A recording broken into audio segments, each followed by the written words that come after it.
नमो बुद्धाय जय भीम। बुद्ध और उनका धम्म ग्रंथ के वाचन के क्रम में आपका स्वागत है।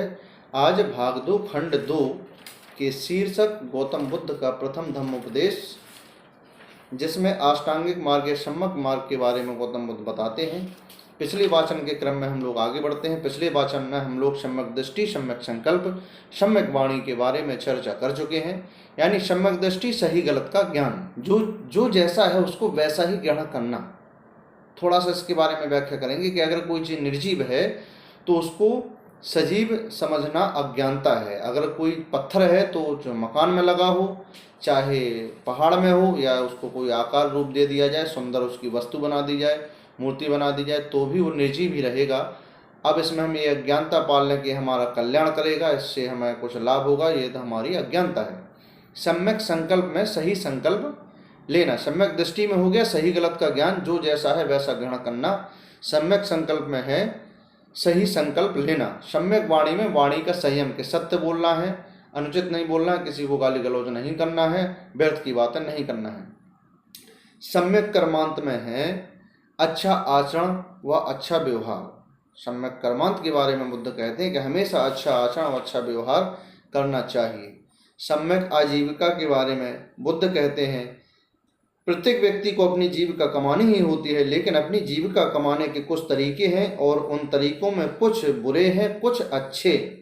बुरे तरीके वे हैं जो किसी को चोट पहुंचाते हैं अथवा किसी के साथ अन्याय करते हैं। अच्छे तरीके वे हैं जिनसे आदमी बिना किसी को हानि पहुंचाए अथवा बिना किसी के साथ अन्याय की अपनी जीविका कमाता है। यही सम्यक आजीविका है। तात्पर्य यह है कि हमें कोई ऐसा रोजी रोटी के लिए काम करना नहीं है जिससे किसी का हक छीना जाए या किसी को कष्ट पहुंचे, किसी का कोई नुकसान हो। सम्यक आजीविका के बाद आता है सम्यक व्यायाम।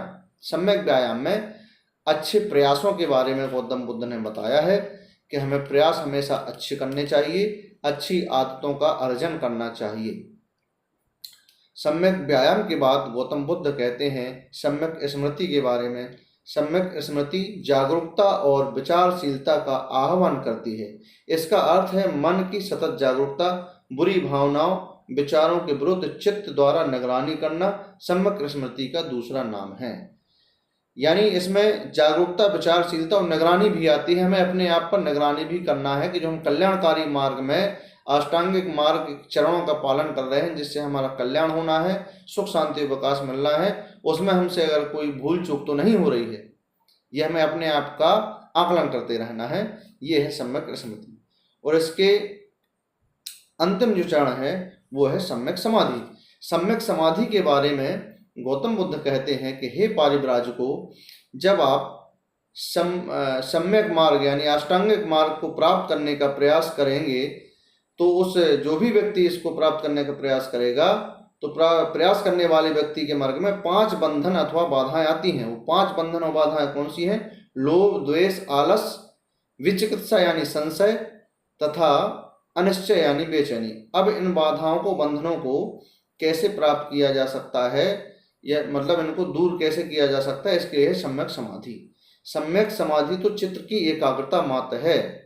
इसमें संदेह नहीं है कि ध्यान की अवस्था में ले जाती है जो स्वयं प्रेरित होती है, 5 संयोजनों या बंधनों को निलंबित करती है।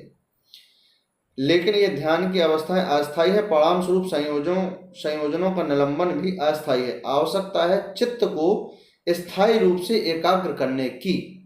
चित्त की ऐसी स्थायी एकाग्रता सम्यक समाधि द्वारा ही प्राप्त की जा सकती है। और सम्यक समाधि के बारे में बुद्ध बताते हैं सम्यक समाधि मन को सदा कुशल कर्म करने के बारे में सोचने के लिए अभ्यास करती है। सम्यक समाधि मन को कुशल कर्म करने के लिए अपेक्षित शक्ति देती है।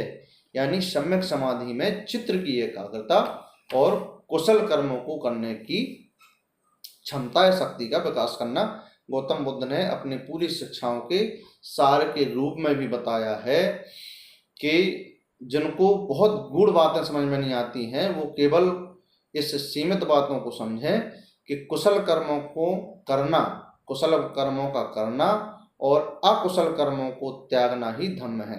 कुशल कर्म यानी अच्छे कर्म जिनको पुण्य कर्म भी कहते हैं, और अकुशल कर्म यानी बुरे कर्म जिनको पाप कर्म भी कहा जाता है। तो अष्टांगिक मार्ग और ग्रंथ के वाचन के क्रम में आज इतना ही। आप अपनी राय व प्रतिक्रिया कमेंट के माध्यम से दे सकते हैं। नमो बुद्धाय, जय भीम।